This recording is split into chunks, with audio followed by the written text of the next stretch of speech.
Alright, welcome back to the Richard O'Reilly Show. Today is Wednesday, June 28th, 2017. And remember how yesterday I was talking about CNN and how they were being engulfed in scandal and how there was a whole bunch of things going on? Well, that's expanded now to the New York Times as well. And there's even the CNN scandal is not going away still. There's still more going on, more things that are coming out that we're finding out.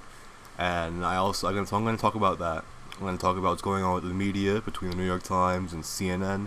I'm going to talk about healthcare. I'm going to talk about I'm going to finish off with the wall. The wall is being built, by the way. I just want to let you guys know that right now. The wall's being built, which is an absolutely fantastic and amazing thing that I just love to see. I mean, it's about time, right? It's about time that we've had real progress being made. On healthcare, there's none being made whatsoever, but hopefully that'll change. And actually, part of what's going on with healthcare is a pretty somewhat surprising, but also not really surprising aspect to it that really goes to show why this whole process has been such a mess.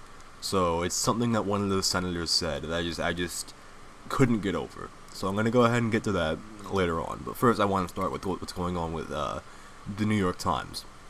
So let's just get right into that. So let's go ahead. So Breitbart is reporting that Sarah Palin has sued the New York Times for defamation. It says here, on Tuesday evening, former Alaska Governor Sarah Palin hired Hulk Hogan's lawyers and sued the New York Times for defamation for falsely accusing her in a June 14th editorial of inciting Jared Lee Lawner, I think that's how you pronounce that, to shoot Representative Gabby Giffords. The Times editorial was published on the day that James Hodgkinson shot House Majority Whip Steve Scalise while he was practicing for the congressional baseball game with his GOP teammates. So, what you had happen with the New York Times is that they put out this little article, and I even covered this article on the show about 2 weeks ago when it first came out. And by the time that I had gotten to it, they had actually released the first correction. They actually ended up coming out with a second correction. So basically, what they said, they tried to make an equivalence, and they tried to say that the rhetoric was the same on both sides. It was the kind of establishment response that we got from Republicans in Congress, and even, I mean, Democrats in Congress too, because, of course, it makes them look better than if they just got all the blame, which they should have. If we had congressmen that knew how to fight, then they would have, but they don't know how to fight. They don't know how to do any of that, right? So instead, what happened? They got off the hook pretty much. So now we had the New York Times put out this piece where they had this false equivalence, where they tried to say that Sarah Palin inspired this shooting that took place way back with Gabby Giffords, and we all know what happened. But it turns out that the shooting wasn't a political thing, because there were Republicans there too who also were hit. So this is a guy that he didn't have a political goal. He was just going after whatever.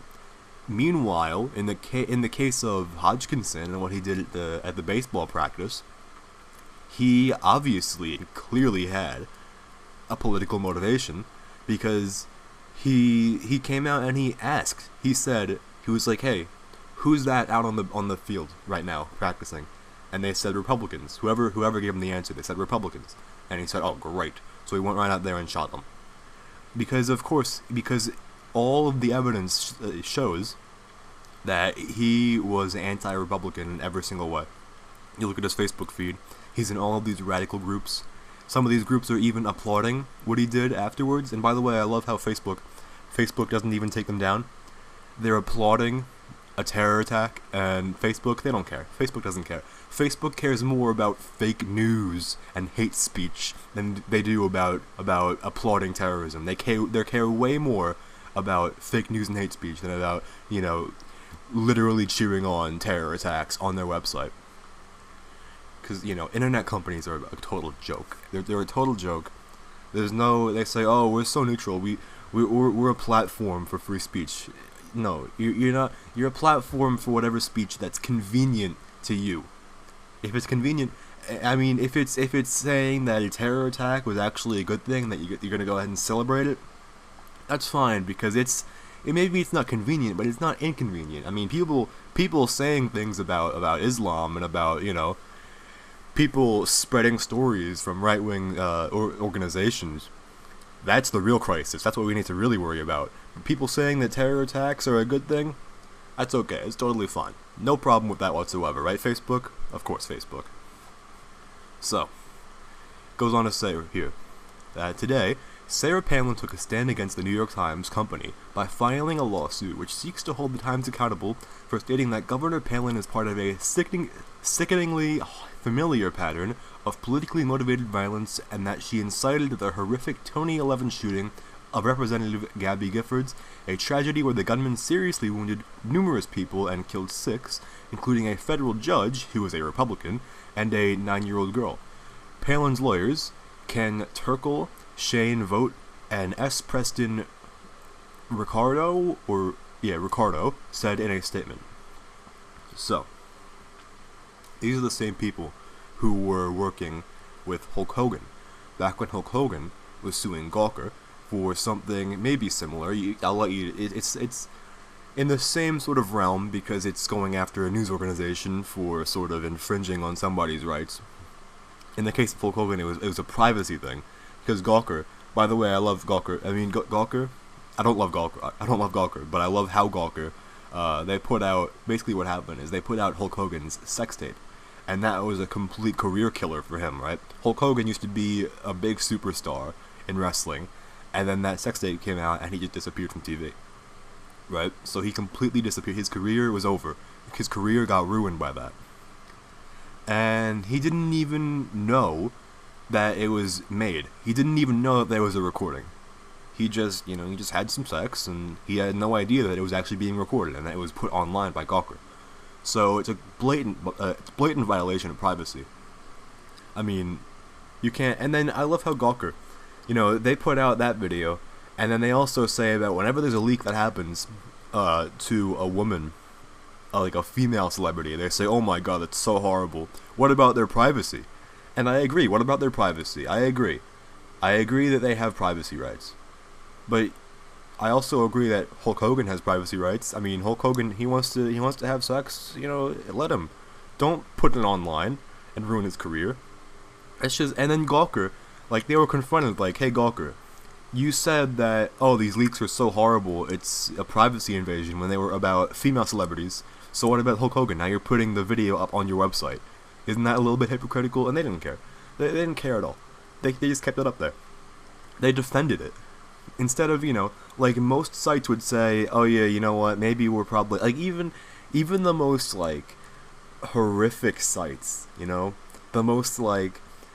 most backwards sites with, like, the most backwards views and the most, disgusting opinions, and, like, the complete lack of morals, right? Even they would have taken the video down, because, hey, I mean, it's a guy's sex life. I mean, come on, just leave him alone. Let him, like, it doesn't belong on the internet for people to see. I mean, unless it's, like, I guess you consent to it, I guess. But it's messed up. You can't do that. Like, anyone would be able to see that, but Gawker, it was like a particular level of disgusting and, completely without morals. They were like a new level. They defended it. They came out and they defended their decision to leave the video up. I mean, how disgusting is that? So, Hulk Hogan took these lawyers and he sued the New York Times, not the New York Times, he sued Gawker. And they won. They won the case. And Gawker pretty much collapsed. Gawker could not really pay, so they split. I think the website still exists, but it's really not a thing anymore. It's sort of a bit, it basically doesn't exist anymore. Or did they rebrand? I don't remember what happened. I remember that they had so much money that they had to pay that they just couldn't even handle it, and that they had to split up a little bit. So I don't know if they rebranded or if they got sold. I don't know what happened. But basically what I'm talking about is that Gawker got destroyed by these lawyers. And now the same lawyers are going after the New York Times for, it seems to be libel. Now, there's a case. I'm going to go ahead and read what we have here. The case, right? So it says here that Palin's lawyers pointed out that despite recognizing that his statements about Mrs. Palin in the June 14, 2017 column called America's Lethal Politics are not true, the Times repeatedly failed to meaningfully retract or correct its column and apologize to Mrs. Palin for publishing it. Rather, the Times issued a statement affirming that its error does not undercut or weaken the argument of the piece. So, what we have here. The New York Times, basically, after they corrected their article and took out the point about Sarah Palin, they went on to say, "Oh, our argument, our argument is still as strong. Our argument has not been affected by this. Our argument is still as strong. It doesn't weaken our argument that we took this part out of the article." Okay, here's the thing. It does. Taking that out of the article, it does weaken your argument. You know why? Because that was like your only argument. Now they had another argument. They said that, oh, it's because of Sarah Palin's rhetoric, and it's because of they used the example of of an image that was put out by some organization that was spread by Sarah Palin, and it was basically a map. And they said, oh, we had this map. They had a map where they had Democratic representatives in crosshairs, and it said to take them out. It turns out that it actually wasn't Democrats in the crosshairs, it was their districts. So it was obviously saying, hey, we're going to win back the districts because there's an election coming up, so we're going to win the districts and take them back from the Democrats that are in there that are representing the districts right now. That's obviously what they were saying, obviously. But the New York Times, they don't care. They say, oh, they were encouraging violence by putting these politicians in crosshairs, even though they weren't politicians, they were just districts. And then they corrected that too. So they corrected the point about Palin inspiring violence, and they corrected the point about the crosshairs in the picture. So that was their two examples that they used to prove their point. So you have an article where you have both of your examples that you use to prove your point. They both get proven wrong, and you admit that, oh yeah, that was wrong. And then you're gonna go ahead and say, oh no, our argument is still as strong as it was. It hasn't been undercut or hasn't been weakened at all. That just doesn't make any sense. Like, your proof, your evidence has been, it's gone. It's not there anymore. Your evidence has been retracted. So, and now you're gonna go ahead and say that your argument is still strong. And I love how they care more about their argument than about, apologizing to Sarah Palin for, like, saying, like, doesn't that seem worthy of an apology? Like, hey, we accidentally said that you were, like, a terrorist, maybe we should apologize for that, right? So, they're going on, and then they also say here, right, it says that the Times published the Palin article with actual knowledge that stories attacking Mrs. Palin inflame passions, which drives viewership and web clicks. The complaint further reads, thus, the Times knowingly and voluntarily exploited and retained a benefit conferred by Mrs. Palin in special circumstances particular to this case in which it would be inequitable for the Times to retain that benefit without paying the value thereof to Mrs. Palin. So what we had. This is referring to an older article in the New York Times.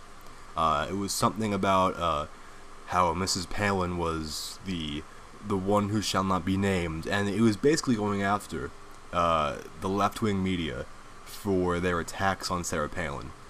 And they literally said in the article, like, oh yeah, going after her, it just inflames passions, and it drives viewership, and it gets web clicks. That's not just them making that up, that's literally what they said in the article. So we have the Times saying that they know that, yeah, going after Sarah Palin, it drives viewership and clicks, and it inflames passions. So they knew that, and then they went after her. So there's a case to be made here that, yeah, the Times sort of went after her for just views, and it was a lie, and they said it was a lie, they admitted that it was a lie, and they obviously had some sort of, like, some sort of intention to make her look bad, right? I mean, it's the New York Times of all websites, right? It's the New York Times, of course. So of course they're gonna be going after Sarah Palin. But what I gotta say about this, I love it. I love it. I love seeing this. I just love seeing people taking the fight to the press. I love seeing it because we have a media and a press that's just like, it's like the Wild West, you know? There's no, they like to go after Donald Trump for like, oh, he has no respect for traditions. The press has no respect for anything. The press has no respect for traditions or for people or for institutions or for ideas. The press has no respect for anything. Press has no respect. They don't care about anything. The press, they will say whatever they want, and they won't care. They will say whatever they want, and then they'll just say, "Oh, we're just keeping the politicians in check, bro. We're just, I mean, yeah, we lied and we put out some false stories, but we're just keeping the politicians in check. You know what I mean? We're keeping them in check. We're keeping them, you know, controlled. We're keeping them accountable. You're not doing talking about Russia." And talking about how Sarah Palin's a terrorist doesn't make you a good journalist, and it doesn't mean that you're keeping them in check. You're actually giving them more power if you think about it. I mean, this idea that, oh yeah, the press is such a watchdog, they're keeping the politicians, they're keeping their power curbed, they want to make sure that they're not getting too power crazy. They actually get more power when they go after them. You know why? Because nobody trusts the press at all. Nobody has any faith in the media whatsoever, let's be honest. And then people on the left will try and spin it, and they'll try and say, oh no, but really, the reason why people don't trust the press is because the press is too centrist. The press isn't far left enough. They're too right wing. That's their argument. Why is it then that when you look at the actual polls that say, oh yeah, how much do you just trust the press? When you look at those, it's always Republicans that have the highest unfavorables when it comes to the media. It's always the Republicans that say that they don't trust the press the most. And it's Democrats that say that they have the most faith.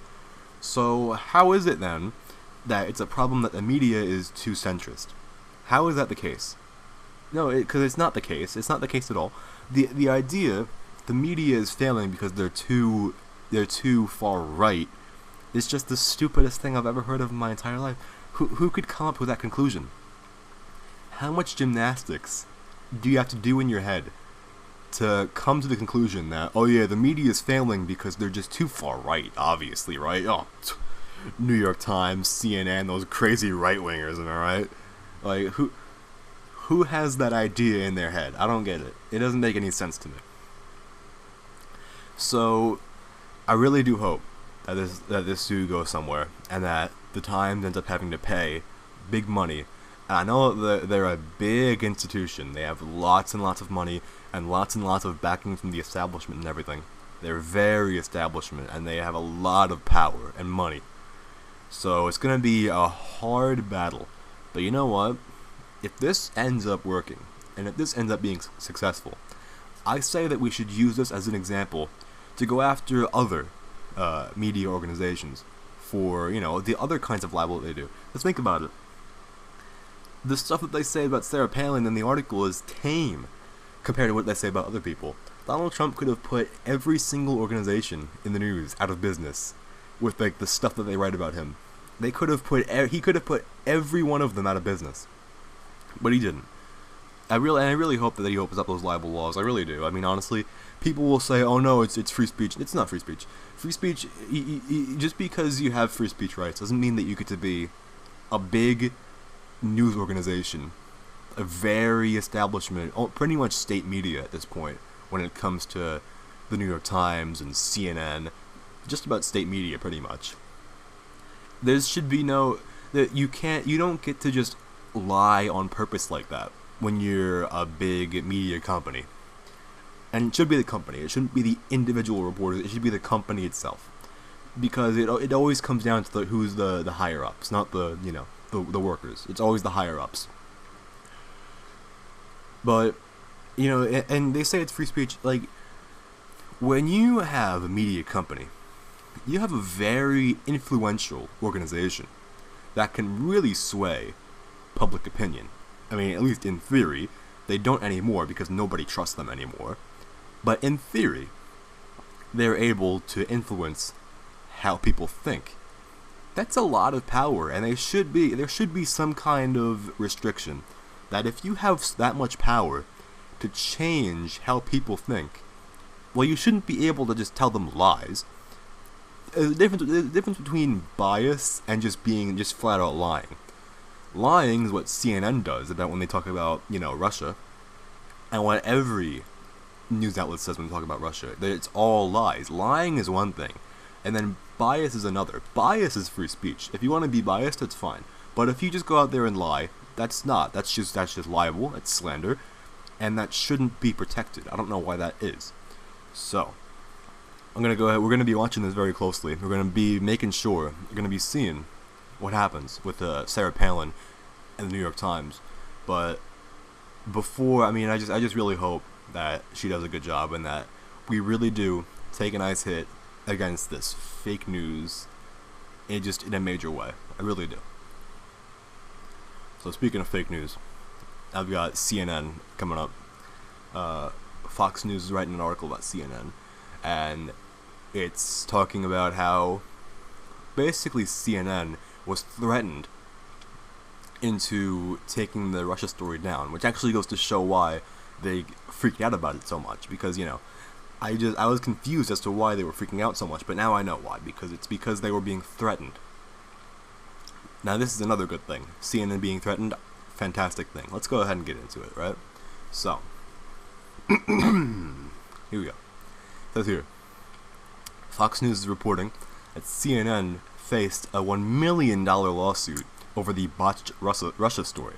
So, what they're talking about is how they basically put out this story where they said that there was some Trump associates, in particular Anthony Scaramucci, if that's how you say it. They said that they were under investigation for having financial ties to Russia, right? Standard CNN hit piece about Russia. It just seems very normal, very typical of CNN. But they actually had to take that down, and they had to apologize for it. Now, what were the facts of the article? Well, they said that he was being investigated by the Senate Intelligence Committee and Treasury Department. Now, it turns out that the Senate Committee was not involved at all, and that the Treasury Department, they actually did look into it, but they found out that there was nothing there, and then they blamed Elizabeth Warren for pushing the story. So here we have a fake news story made up by Elizabeth Warren, of all people, making its way to CNN, and then CNN had to take it down. They had to apologize, and then there was a big scandal because the higher ups of the network, like Jeff Zucker and everything, they were very silent and secretive. And then we had a whole bunch of videos that came out where you basically had CNN reporters on camera saying, oh yeah, there's not really anything there. Russia's not really a thing. There's no proof. Russia is just sort of not really, Russia's nothing. There's nothing there. They said that on camera. So these are leaks. These are leaks that are actually reliable because it's footage. It's footage and it's audio. You can see and hear the reporters talking about this stuff. Meanwhile, you have White House leaks that are not very trustworthy because you have them coming from, James Comey and unnamed sources. And there's no practical evidence. It's just saying this and that. It's just, oh yeah, sources say this, sources say that. So there's no actual evidence there. But in terms of this leak, there is, because it's footage. They're recording it. And I mean, between this and the New York Times story, I'm not seeing anyone talking about this. I mean, I'm really not. It just seems like there's such silence about this whole thing. I can only find articles on, Fox and Breitbart, and I can find them elsewhere too, but they're not really going after CNN at all, like they should be. And by the way, I hate the narrative where people say that, oh, I see this a lot on Twitter, where you have these moderate Republicans, true conservatives, moderate Republicans. They all go out and they say, oh, we should be applauding the CNN for apologizing and retracting their story for being wrong. Now, that makes sense normally. Normally, I would agree. But this is not normal, okay? This isn't normal. This isn't business as usual. Because CNN, they have a history of doing this kind of thing. They have a history. They've been doing this for so long now, where they put out these stories where there's no verification. By the way, CNN, unnamed sources is not a source. Unnamed sources, because you can just make up anything and say, oh yeah, unnamed sources say. Because even if you never find out who the source is, you can still just say, oh, it's still a source, right? So it's still reliable. So the idea that you can just make up sources for that is just, it's just like, no, you can't do that. You have all these Russia stories that come out from unnamed sources that they can't prove and that end up dying out, within a week. So we shouldn't be. And then they say, oh, but CNN, because they apologize, that means that they're innocent, right? No, because they apologized for one article. What about all the other articles where they went after they did the same kind of thing? They said, oh, Trump associates under investigation for Russia ties. And then, but then they do the same thing over and over and over and over again. And this is the one time where we had the victim of the article sort of push back against the narrative.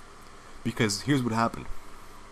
It says here, the specter of a $100 million libel suit scared CNN into retracting a poorly reported story that slimed an ally of President Trump's and forcing out the staffers responsible for it, the Post has learned. So they fired the staffers that are responsible for the story. Basically what happened is Scaramucci, the guy who was smeared in the article, he fought back, and he went after CNN, and he threatened to sue them, and CNN knew. CNN must have known that, they would have probably lost if they had actually gone to court, because it's obviously that's just a fake news story. And there's a long history of CNN pushing fake news. There's a long, long history of it. It's very, very long history.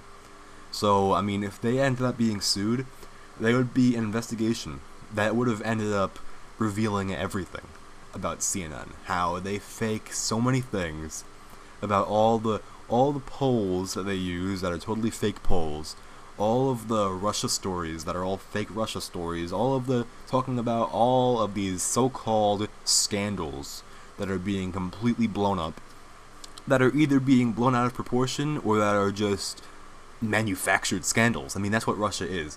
There's a difference between a scandal that's been blown out of proportion, like the Access Hollywood tapes, right?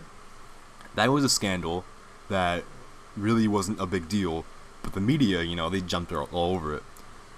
Then you had Russia, which isn't even a scandal. It's manufactured. It's not even been blown out of proportion. It's just manufactured. It's just not a thing. So CNN has had a history of doing this kind of thing. So we should not let them off the hook. I hate seeing Ben Shapiro, of all people, coming out and saying oh yeah, we need to stand with CNN. Anyone on the right with a conscience must stand with CNN against this witch hunt. How ironic is that? They're saying, oh yeah, the CNN is facing a witch hunt, even though they're the ones who are doing the witch hunt against the president and against everyone around him about Russia. That's CNN. Russia. That's all they do. Why should we let them off the hook? Because they got caught pushing a fake story, because we had the victim of the article actually going after them and actually fighting back. And then they immediately gave in. Immediately. CNN has so much money. If CNN was confident that they would have won, wouldn't they have just gone to court and then just defended themselves? Because they have the money. But no. they decided that they were going to retract their story and they're going to fire the people involved. So it's like, it's so obvious that like, you just push back a little bit and they immediately give in. So I want to try this with other stories. I can guarantee you, if we looked at their other stories where they just pushed fake news and the victims of the articles went and just threatened to sue, they would give in so fast. They would give in so quickly. It would be amazing. But you know, they don't do that because they don't have a backbone. They don't know how to fight. You know, it's like Ben Shapiro doesn't know how to fight. Ben Shapiro is perhaps one of the biggest victims of media lies. I mean, they call him like they try and group him in with like, oh yeah, the new alt-right neo-Nazi movement, even though he's Jewish. They try and group him in with that. Like, he's the biggest victim. Think about that. Even though a lot of the times, you know, most of the time actually, I mean, you know, when the media goes after the alt-right, it's total nonsense and lies. But they push Ben Shapiro with the group, and they smear him whenever he goes to like a college campus to have a discussion. So Ben Shapiro is such a big victim. Ben Shapiro, why are you not outraged? Ben Shapiro, why don't you care that you have this hostile media going after you all the time? Why don't you fight back? I don't know, Ben Shapiro. You should fight back, Ben. Everyone should fight back. Everyone who's been affected by these hit pieces, by these completely manufactured lies, these fake scandals. Everyone should be fighting back. But for some reason, people just don't. Goes on to say here that the cable network coverage of the Trump transition team member Anthony Scaramucci came amid federal scrutiny of corporate parent Time Warner's pending purchase by AT&T, and the widespread belief among media execs that CNN President Jeff Zucker can't survive a merger. CNN immediately caved after Scaramucci, a financier and frequent network guest, cried foul and threatened to take legal action, sources said on Tuesday. Scaramucci got an unusual public apology, but still hired his hot Manhattan lawyer to put further pressure on CNN and look after his interests in this matter, one source said. So they're going to look after his interests. I mean, this is how you do it. This is how you deal with the media. You put pressure on them, and you push them. Because now, if CNN is showing now that you put just a little bit of push, and they cave immediately. Because they know that they could not win a lawsuit, because it's blatant lies. It's blatant, obvious lies. They know they can't win that case. So they cave immediately. And now he's going to keep on, he's going to put further pressure on CNN. That's beautiful. That's something I love seeing that. I love hearing that. Why can't we have this more often? Why can't Donald Trump loosen the libel laws up? I mean, he definitely should, because we need to be able to fight back against these false narratives, because the media has so much power to influence how you think and what people believe, that they should not be allowed to just lie constantly like they do. They have so much power over how people think and how they see things, that we can't just let them get away with lying like this. I mean, look, like I said, bias and lies are two different things. You can have a bias but still be honest.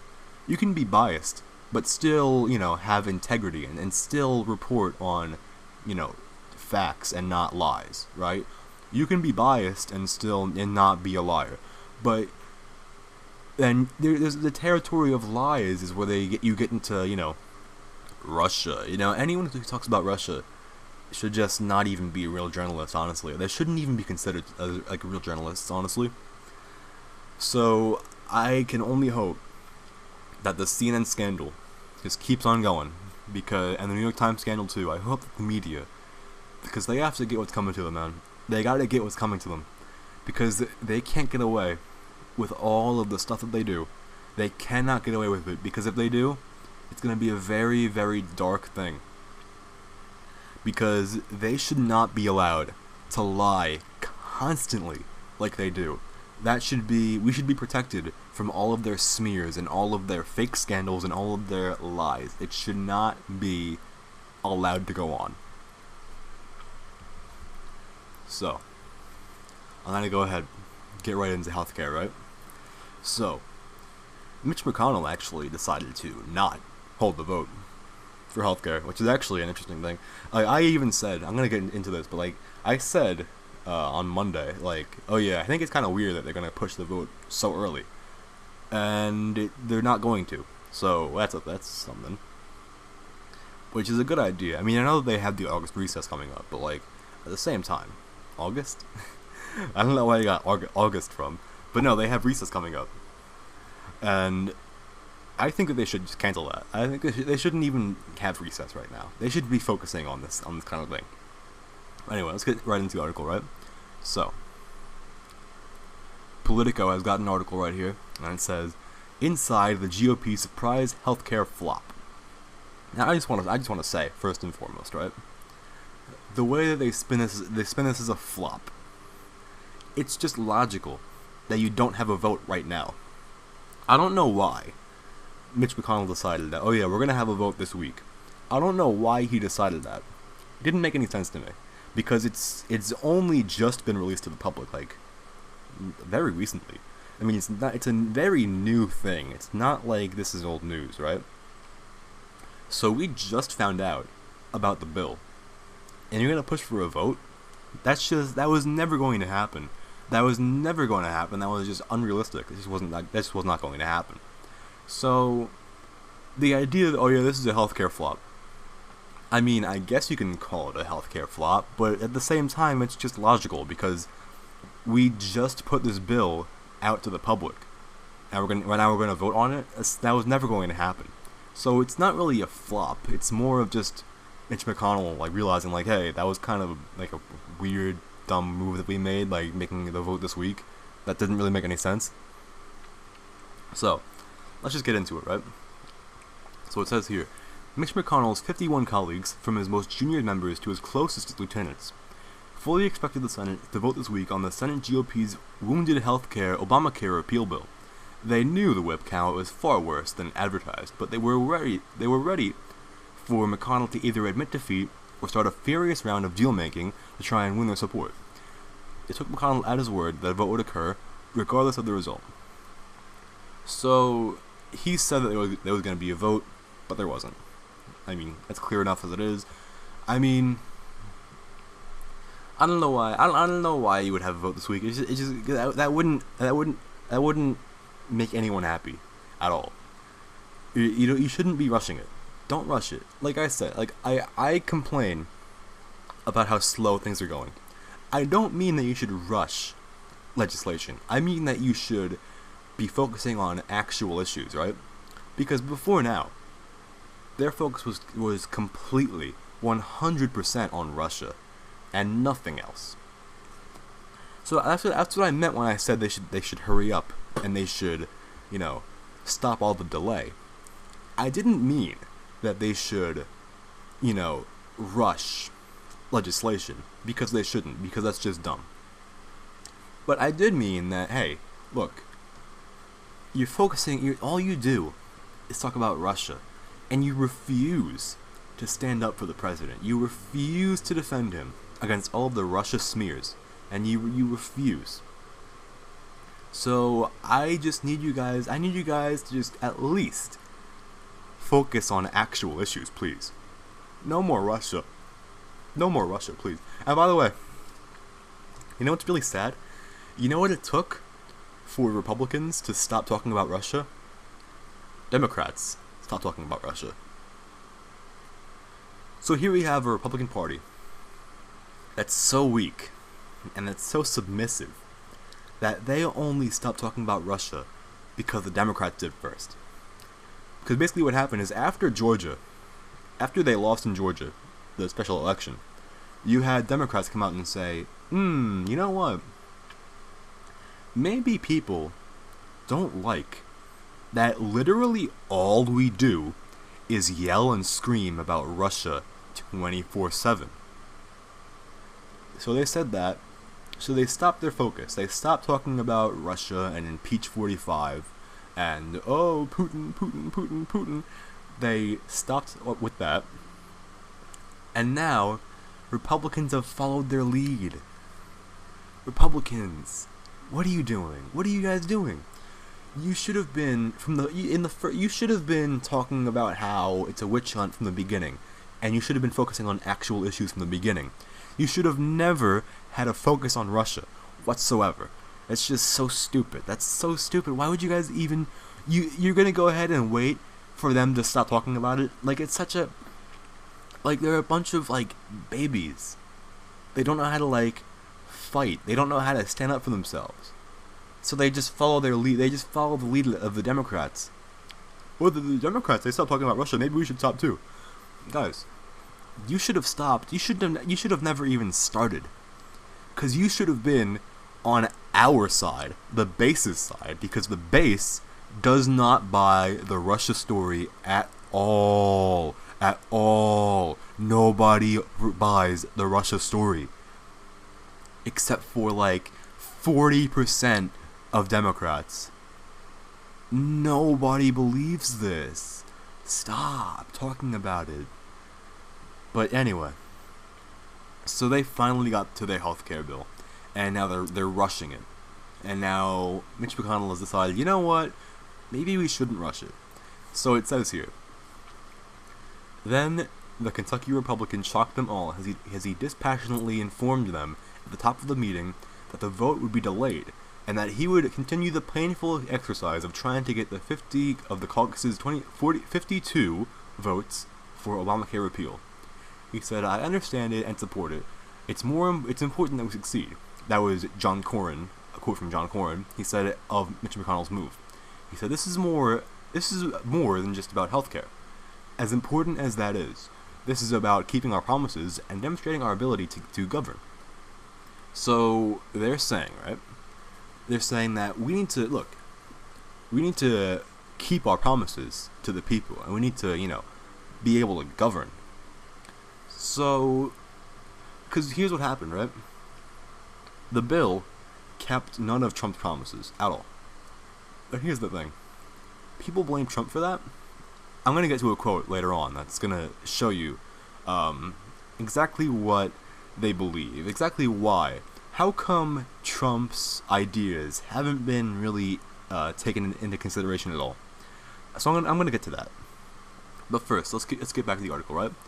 So it said here, if the bill failed, the GOP's base could abandon them for not following through on the party's years-long campaign against Obamacare. It would also be harder for Republicans to pay for a sweeping tax reform plan. President Donald Trump's agenda could be mortally wounded. It will be fraught with danger while trying to balance out the demands of senators from Medicaid expansion states and hard-line conservatives looking to gut Obamacare as much as possible.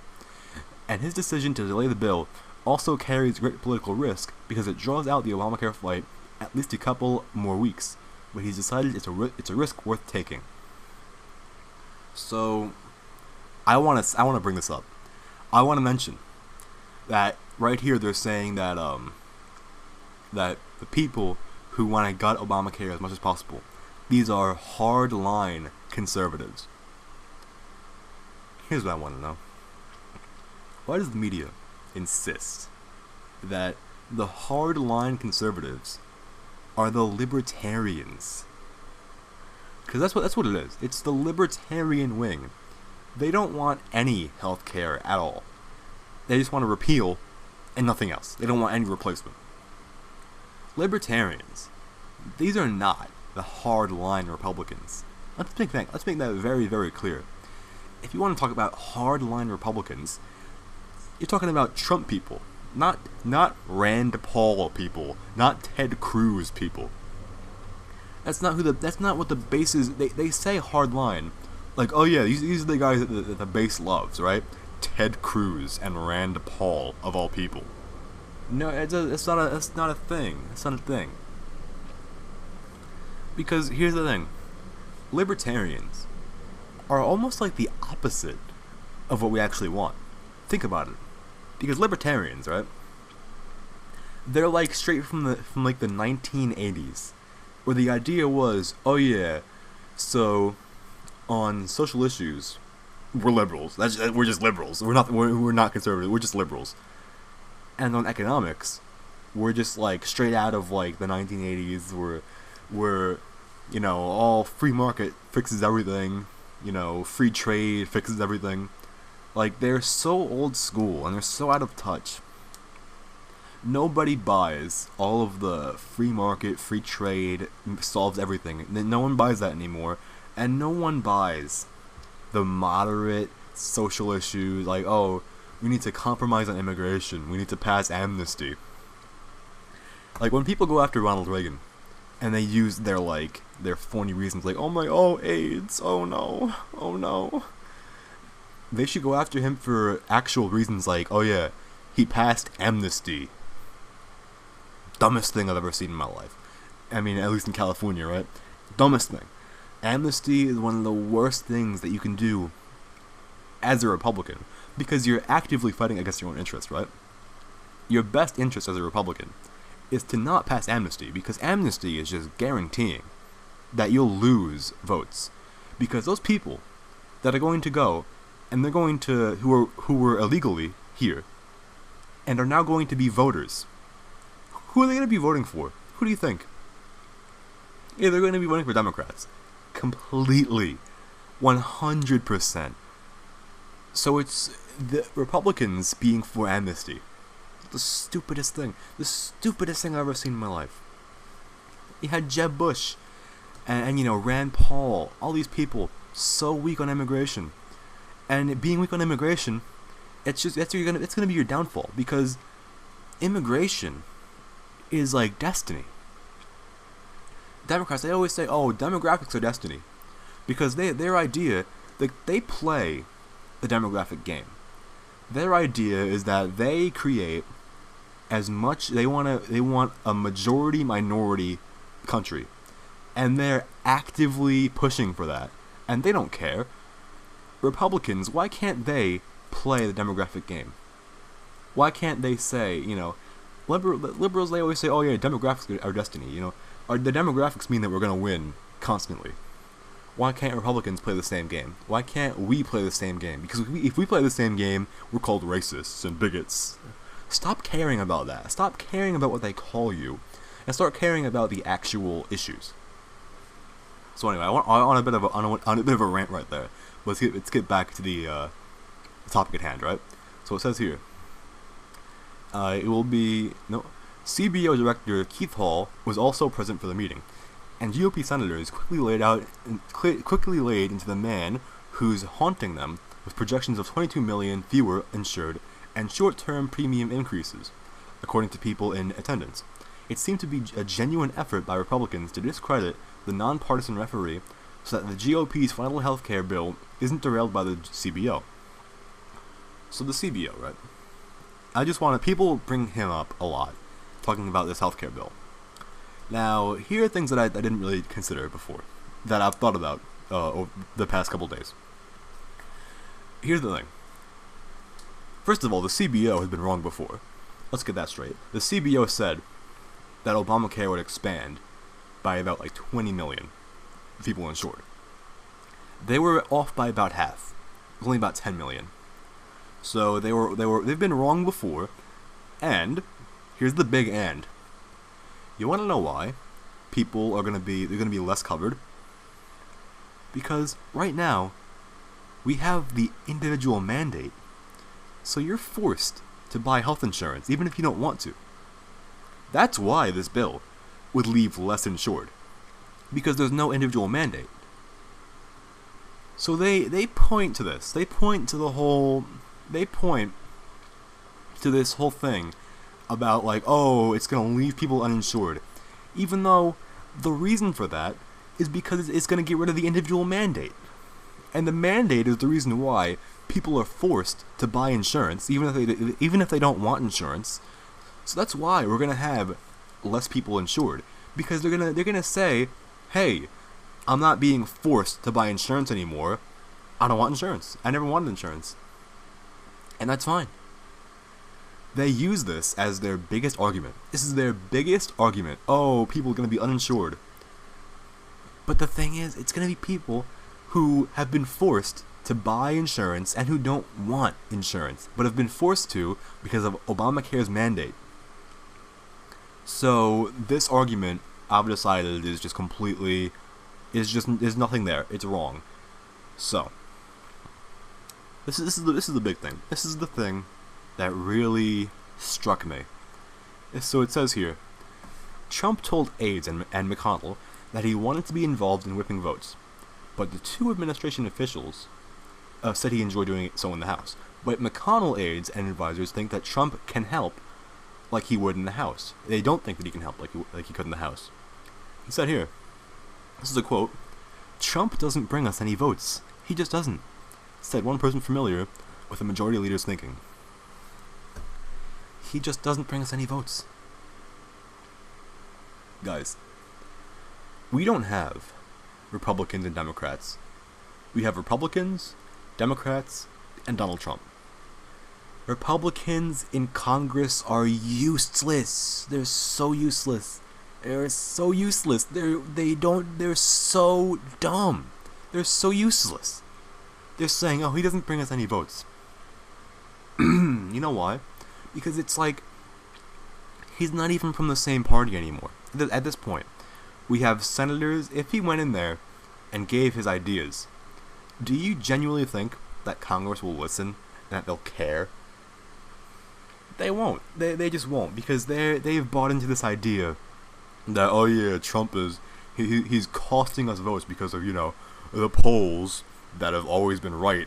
They've always been right about, you know, opinions of people and about elections. Polls. Let me talk about polls.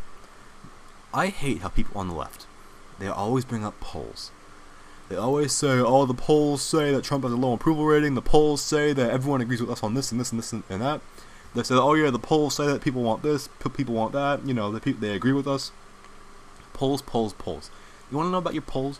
If your polls are so accurate, and if you're so popular, then why can't you ever win elections? That's what I want to know. How do you get the impression, how do you get the idea in your head that even though you're super popular and everyone loves you and agrees with you, how do you still lose elections? How does that make any sense? Because they always say, oh my god, 80% of people want this and it's our policy. 80% of people want this, this and that. And then they go to elections and they lose. How does that make sense? That doesn't add up at all. So the idea, polls don't mean anything anymore. Polls, do they even mean anything to begin with? Probably not. But by now, if you still believe polls, I'm sorry, but you're just uninformed, because polls have been proven wrong over and over and over again. So I don't want to hear anything about polls, but I mean, the idea now that we have the Republican Party, they're saying that Trump doesn't bring us any votes. I mean, that is just sick. Can you imagine if this was 2010 and you had Obama come out and then you had Nancy Pelosi come out and say, oh yeah, Barack Obama doesn't get us any votes? No, because Barack Obama and Donald Trump have a lot in common, because they both knew how to energize their base, and the base loved them. They loved them. So now we have Republicans. They don't care about the base. They're just saying, yeah, no, Trump, yeah, get out of here. All right, we don't need him. Even though he has a much better plan than any of you guys do. His healthcare plan is much better. His ideas on healthcare are much better than yours. You just want to gut and cut, and that's all you want to do.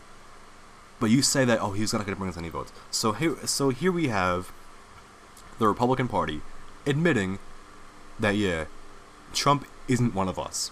Whatever he says, even if he's more right than we are, even if he's right and we're wrong, we don't care.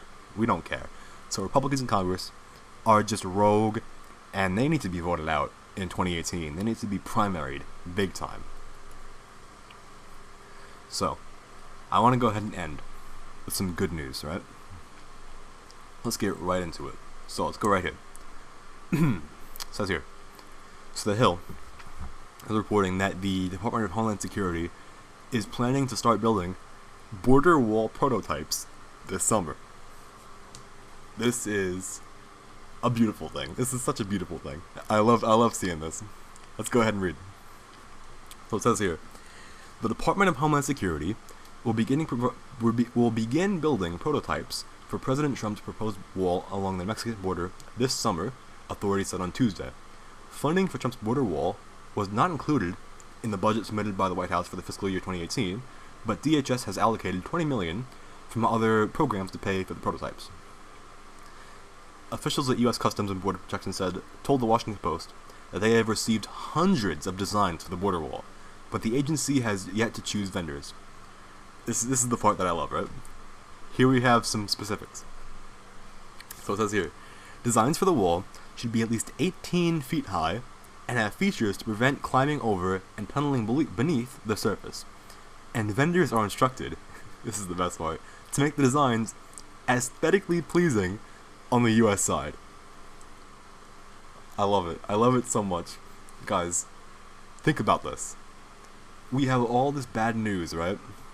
You know, all this news about how Republicans are so dumb in Congress and about how they can't pass their health care. But you know what? Then we have this. Guys, the wall is being built. Isn't that beautiful? Isn't that great?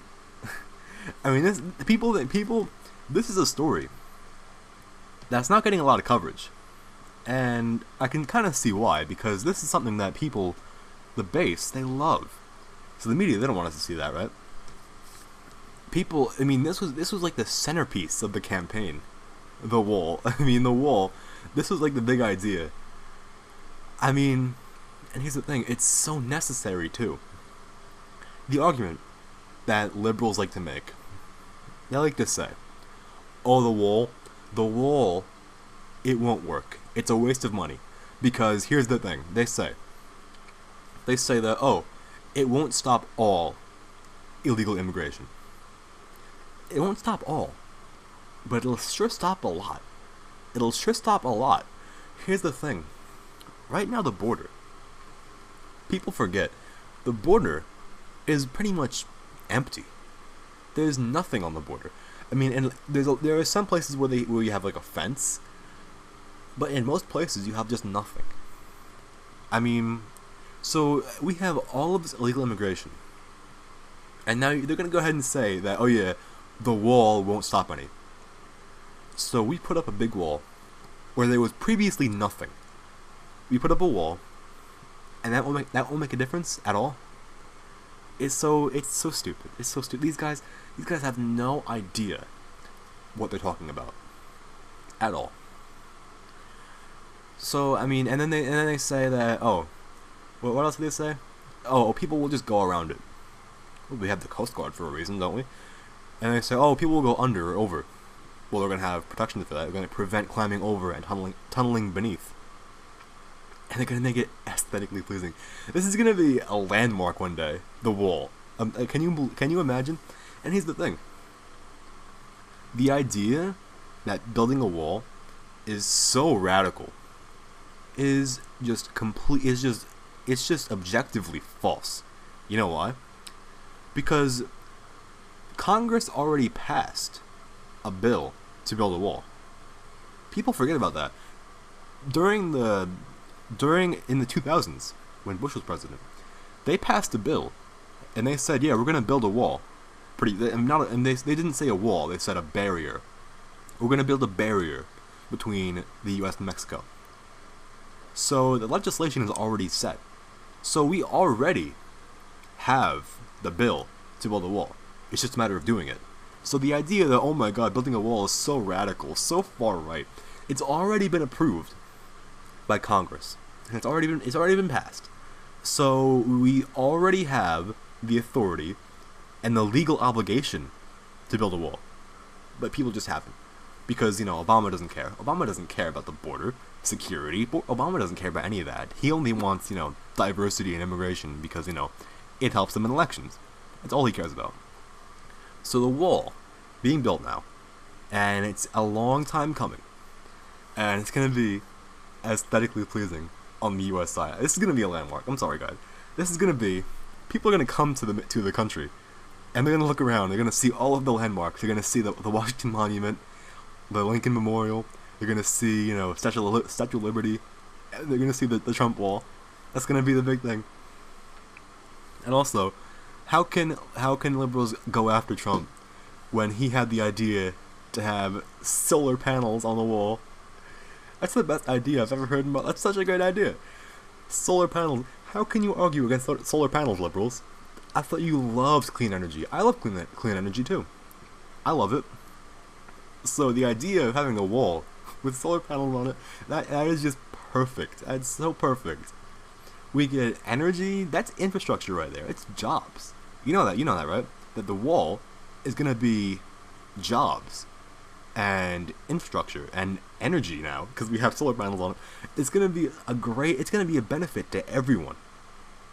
And yet, liberals will still go after it, and they will still try and block the building of the wall. I can guarantee you that once this wall is built, in 2020, they're going to campaign on tearing down the wall. I can guarantee that's going to be what they're going to campaign on that in 2020. I can guarantee it. But if they do, they'll just be stupid because there's no reason to stop the wall. The wall is going to be aesthetically pleasing on the U.S. side. It's going to have solar panels. I mean, come on, guys. How can you disagree with this? How can you be against this? It's perfect. It's just a perfect thing. It's so beautiful. The wall, I love it. I just love it.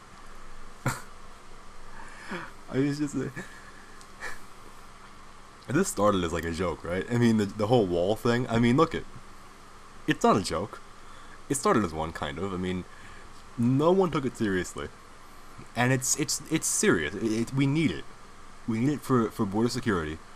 But I just love how it's gonna be aesthetically pleasing, and it's gonna have solar panels on it.